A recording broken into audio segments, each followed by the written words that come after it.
Hello and welcome to Channel's Business Global with me, Simon Pusey. From our studios here in London, I'll be covering for Juliana today, and she'll be back with us next week. Coming up on today's show, as the UK general election campaign enters its fourth week, the Prime Minister is still facing significant backlash for his decision to leave D-Day commemorations early. With Sir Keir Starmer almost certain to be elected the country's next leader, before Juliana went away, we caught up in the studio for a deep dive into the personality of the man facing an historic victory. And Dr. Jennifer Obaseki, the multi-award-winning immigration lawyer and property expert, is running to become a Member of Parliament representing the constituency of Tottenham for the Workers' Party. She joined Juliana in the studio to discuss her plans to tackle the cost of living if elected next month. Then later we will also be throwing back to an interview Juliana had with Solange Erdang, the co-founder of the Black British Theatre Awards. Solange spoke about the joy of recently being given an OBE for her dedication to uplifting marginalised communities through the creative arts. But first, Rishi Sunak has admitted that people are frustrated with him and that the Tories have not got everything right as he launched his party's general election manifesto. The Prime Minister's mea culpa came as he set out a policy platform he hopes can overturn Labour's yawning poll lead ahead of July the 4th. The Prime Minister's election campaign was dealt a heavy blow by the backlash against his decision to leave the 80th anniversary of D-Day commemorations before the main international ceremony. The Tories' achievements, which Mr Sunak listed in his manifesto launch speech, included delivering the third highest rate of economic growth in the G7, taking the difficult decisions to repair the public finances under David Cameron's leadership and reforming welfare by capping benefits. Meanwhile, Labour has ditched plans for a tax raid on pensions in a U-turn expected to be worth £800 million. The lifetime pensioners' cap previously limited the amount that people can save in pension schemes, but Sir Keir Starmer confirmed the party would not reintroduce the allowance.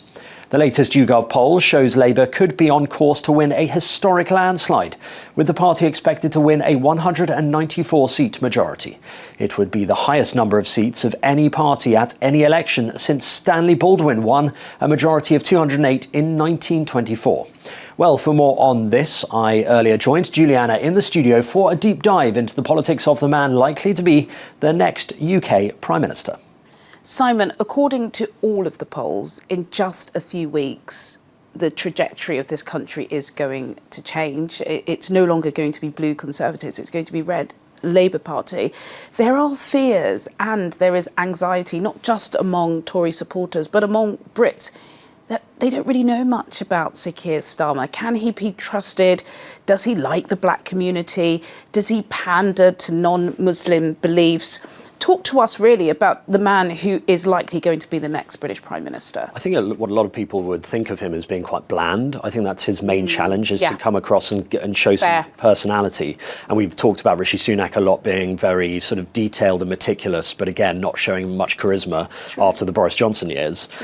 So it is quite hard to sort of see where he's coming from, to see the humanity, the empathy. But he definitely has it. So his mother worked as a nurse in the NHS for a long time, and she had a rare and severe illness all of her life. So he was spent a lot of his life caring for her. His wife has also worked in the NHS. So he's got those ties to the NHS, which is so Labour. And they're sincere. Yeah, and they are. And they introduced the NHS, obviously, decades ago. And so that's a big plus, a big tick for him in the Labour box. And then he was obviously Director of Public Prosecutions. So he was in charge of the criminal justice system here. He helped bring Stephen Lawrence's murderers to justice, which is obviously a big thing for the black community, and that's such a huge case. And then received a knighthood. Again, that kind of is not necessarily a tick because it just makes it sound quite Tory. Yeah. In 2014 for his services to criminal justice, so it's sort of fair enough. He was elected to Parliament in 2015, the age of 52, and he lives in Holborn and St Pancras, which is the seat that so he lives in his constituency. I think when you're talking about a shift from Conservative to Labour, I actually don't think the shift is going to be that big, because as we've seen in the last few weeks and months, as the election's drawing nearer, he's trying to take Conservative voters, and a lot of the policies that Labour are pushing are not too dissimilar to the ones that Conservatives are. Interesting. They are, and sort of understand. A la Tony Blair. Absolutely. I think even more further to the right than that, because they're trying to take these, who knows if they're going to go back to the left, but I think for a lot of people on the Labour side, they're worried that they're not really Labour at the moment. They're looking more sort of centrist and Tory.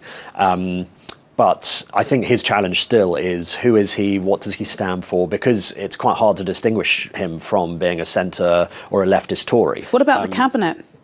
Well, yeah, you've got, so Rachel Reeves is obviously the Shadow Chancellor. She seems to be his closest. And again, kind of seems to, her economic model seems to be Bidenomics, or her version of it, and also seems to be quite centrist. So it's modern supply-side economics and economic policy which focuses on infrastructure, education and labour supply. She's made a lot of promises not to tax.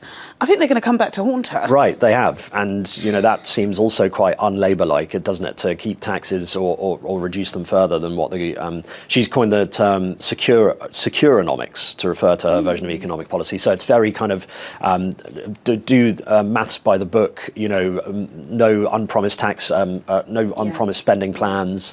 They basically don't want to appear like the previous Labour version when they left office and wrote a note saying there's no money. No money. They don't want that sort of noose around their neck, because that is what the Conservatives often say Labour do, is they'll spend and they'll borrow, and they will put up taxes, your taxes. That's the kind of thing around. So I think generally that, it lacks pizzazz, I think, the cabinet, and I think the leader lacks pizzazz.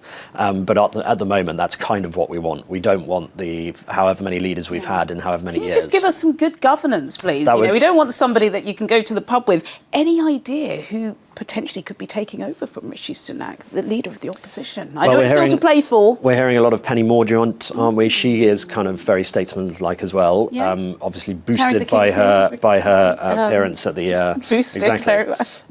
With carrying the, I don't know what kind of cross it was, but it was very heavy. And she's gone for the leadership race before, of course.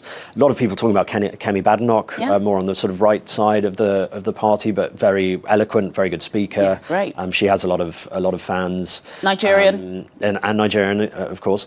And there are others. There's Suella Braverman, who's obviously on the backbenches now, not really being talked about, but she's on the far right of the party. So that's if they keep their seats. Absolutely, that's another thing. And we're seeing, so Michael Gove is stepping down, and then you've got so many people who are sort of likely to lose their seats. Like the defence minister. Yeah, absolutely. It's going to be Grant Shapps. It's going to be great. And he's also hat in the ring, isn't he? He's sort of always there or thereabouts. He's always there. But you're right. It just depends on who's going to keep their seats and then who's going to make the move, because a lot of people talking about Rishi Sunak going off to California, where he has a house on the 5th of July. Exactly. Let's see. We'll see. Thanks, Simon. Well, let's stay with more UK election campaign news now, with a focus on one of the smaller but increasingly influential political parties. Dr. Jennifer Obaseki, the multi-award-winning immigration lawyer and property expert, is running to become an MP representing the constituency of Tottenham for the Workers' Party. The seat has been occupied by the shadow Foreign Secretary David Lammy for 24 years. Dr. Jennifer caught up with Juliana in the studio earlier in the week. Dr. Jennifer Obaseki, our viewers are so familiar with you, yet I think this is the first time you're sitting in the studio, because third week of the UK general election campaign, and our very own solicitor, Mum on the Run, is running. First of all, congratulations. Thank you. But let's take it back a step. I want you to talk about your core principles, because, of course, that's key in running for government. And why did you decide to do this? Well, thanks for having me here. People might say, oh my goodness, how come she's running? And many people don't realise I'm actually from Tottenham. Yeah. I was born and bred in Tottenham, went to Seven Sisters Primary School. And my reasons are, I'm not happy with how the whole constituency, the whole area has progressed. Quite gentrified, Tottenham. It's in North London. Absolutely correct. But gentrified, I would say. Unfortunately, the stadium, we all love the stadium. Beyonce's even been there. But apart from the stadium and the station, not much else has happened. There have been a few good housing projects, but a lot of the housing is not accessible. So that's an area I'm so passionate about. My family's been there for over 60 years in that area. So to see it not progress as it ought to, Tottenham just deserves better. Yes. And unfortunately, I feel that David Lammy has not actually lived up to expectation. He should have could have and must have done much more if we hold him accountable. He should have. Just yesterday, I was down in Tottenham. There was a project at the Burnley Grant Centre that is being removed. BAPS is a project like an intervention project, a theatre project that has been there in Tottenham for close to 30 years, and it's being lost. It's almost lost its premises, but we're fighting. But the whole essence of intervention projects, youth clubs, all of that development, growth and development, all of that has down. It's all been removed and it's not been supported. So that's why I'm running. And my core principles are Tottenham deserves better. I'm able to deliver it better. Well, we know you're able to deliver. You definitely deliver fine immigration advice. I can tell you that you're running for the Workers' Party. Yes. Many of our viewers may not be familiar with the Workers' Party. However, in the UK, you do have a sitting MP by the way of George Galloway. Controversial to some, but for others, he is the voice of the underdog. Talk to me about that selection process and why them? Well, first of all, it was about getting the area that I want, which is Tottenham, where I love. I feel that within the Labour Party, there's been a lot of gatekeeping. Just seeing how they've treated Diane Abbott. We discussed that on the show for the past couple of weeks. Jeremy Corbyn and Mr. Galloway himself, because he was once under their umbrellas. So, the thing is, I don't want to be anywhere where you're going to have your mouth sealed or pushed into a corner if it doesn't suit party politics. This is about people. Real people live in Tottenham. Real people deserve better, not just the party to progress or certain areas and projects or gentrification as we see take place. So that was one of the main reasons I didn't want to be somewhere there would be gatekeeping. And then really the other thing is he stood up during this conflict in Palestine and has really spoken for the Palestinian people. Yeah. I feel even the international court now feels what's happening there is tantamount to genocide, tantamount and war crimes, as we see daily, where people are being bombed in their refugee camps, being bombed in their schools, being bombed in hospitals. Those things, he called them out early.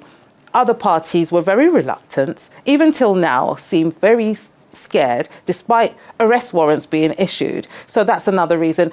I had to be with a party that wasn't afraid to call out wrongs, call out breaches of human rights. Who are we if we don't call out breaches of human rights? That's just unacceptable to me. Of course, UK general election, there are always going to be bellwether topics. The economy is one.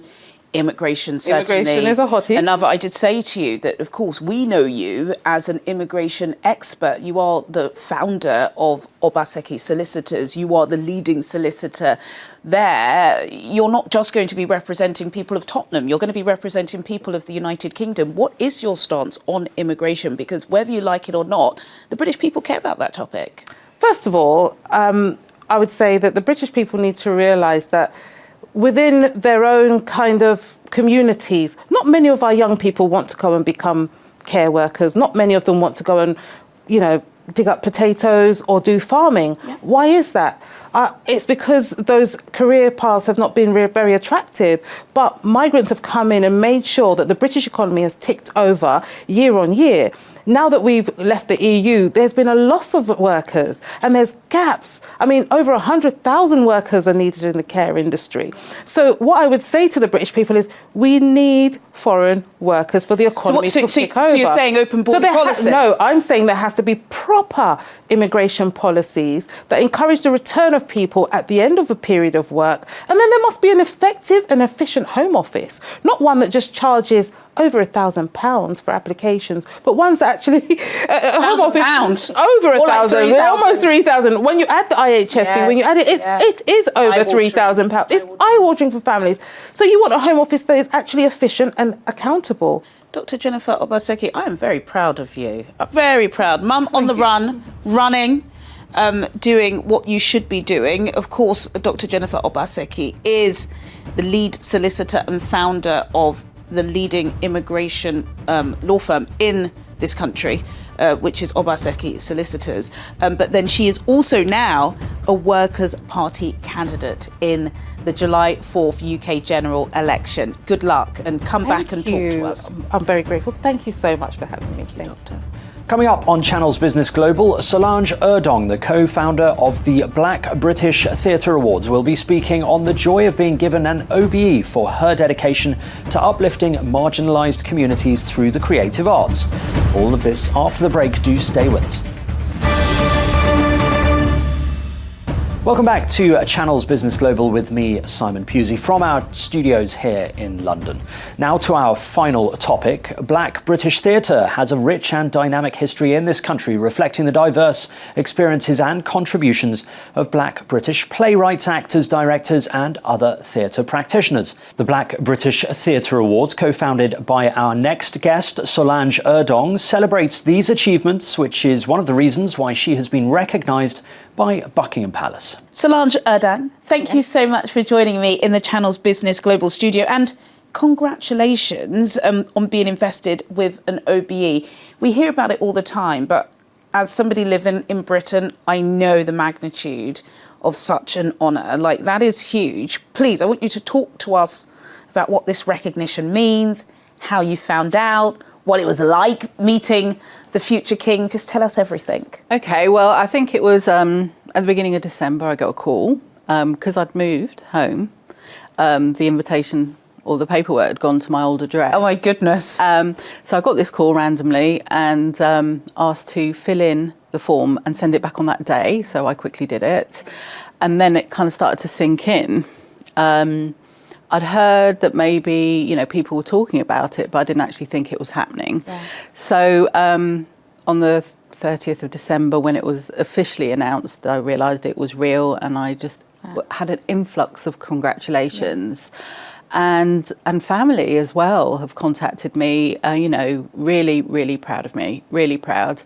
And I think as you're moving along, doing your thing, you don't really look back on what you've actually achieved.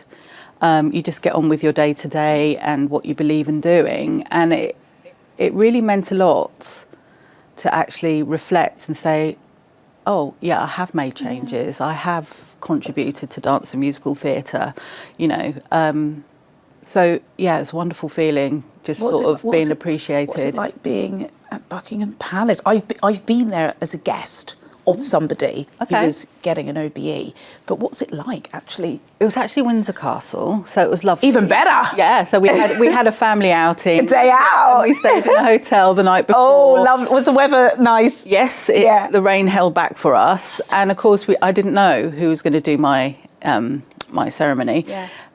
So as we rolled up to the gate, the security guard said, well, do you want to know who it is? And I said, yes, please.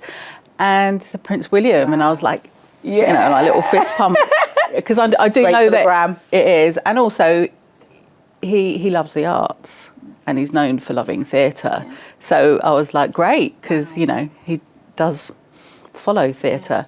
So, and it was amazing, and it was so well organised. I think the most drama I had was finding the right hat. Literally. Well, we're showing all those images. You look absolutely stunning. Thank you. Solange, a lot of our viewers are based in Nigeria. Nigeria loves the theatre world. So many of them may not be familiar with you. I want us to take a further step back, and I want you to talk to us about the Black British Theatre Awards and how it came about.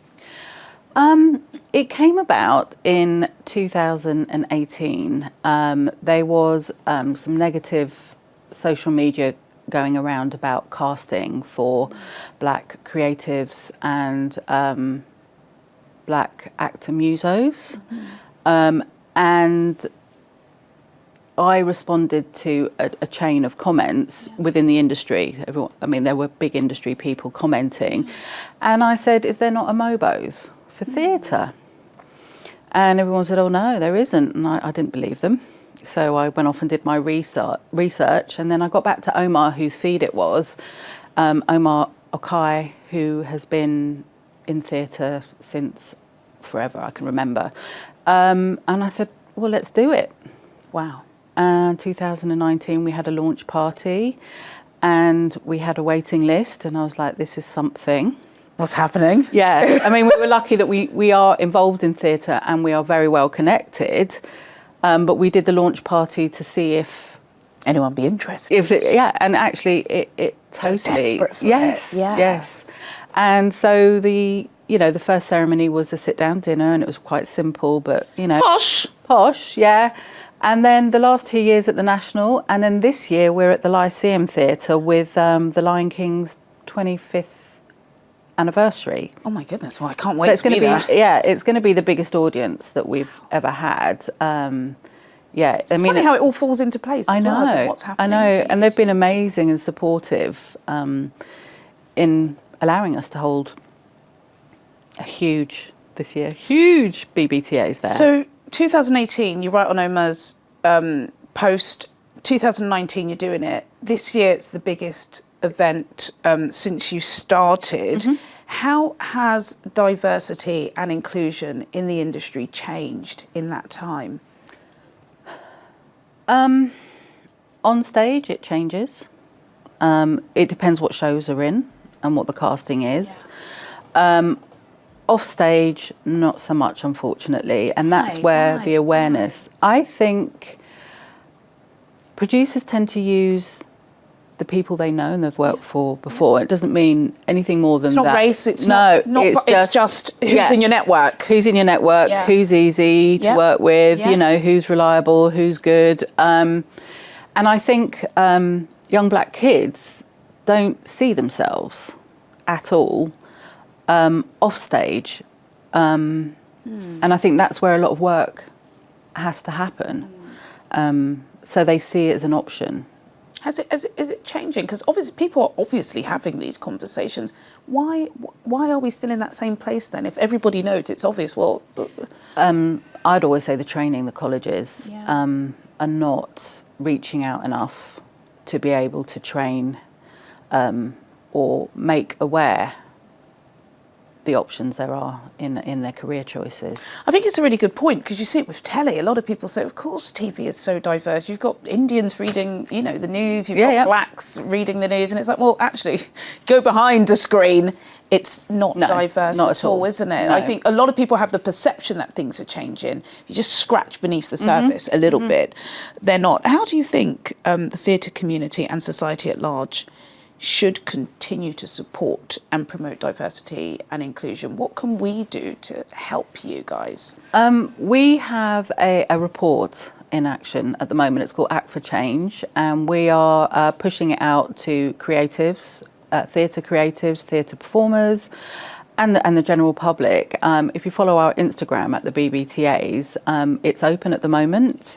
And is that a survey? It's a survey on what is actually going on and how people actually feel. And then that hopefully will give us a voice to be able to push out with solid information and facts on how the industry stands right now. The truth hurts. And I think, there's so much going on, so many conversations about multiculturalism and how some English people are feeling totally marginalised in their own communities. Have you found resistance to some of the stuff that you're doing, where they're like, we don't just want diversity for the sake of diversity. Obviously, we want talent. When you watch something on TV, even me as a black woman, I don't want to watch something just because the person is black and they've been chosen. No, I want you to be good. I want you to be there on merit. Do you find that sometimes there is a fear with D&I that you're just putting somebody there just because they're black, not because they're good? I mean, my own experience is some musicals have done in the past, and I think that's, sad. Yeah. And again, it's the colleges training up enough diversity to be able to fit the shows going in. It really depends on what shows are going in. I mean, Miss Saigon, for instance, is very hard to cast. Other shows like Motown or even The Lion King, I know that they go abroad sometimes. Yes, of course. I was watching Six with my daughter the other day, and you could hear the accents. They've clearly had to people in for those roles. And it is frustrating as an educator that happens when there is so much talent, and it just needs to be nurtured and brought to the forefront. Before we go, I've got to ask you, Solange, about the Nigerian theatre industry, Nigerians' contribution. What do you think of, Nigeria and how we are contributing to the fabric of theatre and musical arts in this country? the talent is insane. It is all. It's insane. Have you been to Nigeria? No, I've only Soon. been to Senegal. No, they'll get you on that one. No. Yeah. Soon, you're going. Yes. You're going. I have been with invited the many awards. times. You would have been. Yes, Take the awards talent. And there's a there. couple of schools I want to visit there that are training kids. Yes. And they're doing so well. You know, I've been following them, and so I definitely on my list to go to for sure. But it's been absolutely amazing speaking to you. Solange Erdang, who's just been invested with an OBE. Of course, you are the co-founder of the Black British Theatre Award. That has truly given recognition to those who so desperately deserve it. So thank you so much for everything that you've done for our Pleasure. community. Thank you. Well, sadly, that's all we have time for today. But as always, do get in touch with your comments and suggestions. Both Juliana and I will see you at the same time next week for more in-depth business analysis on Channel's Business Global.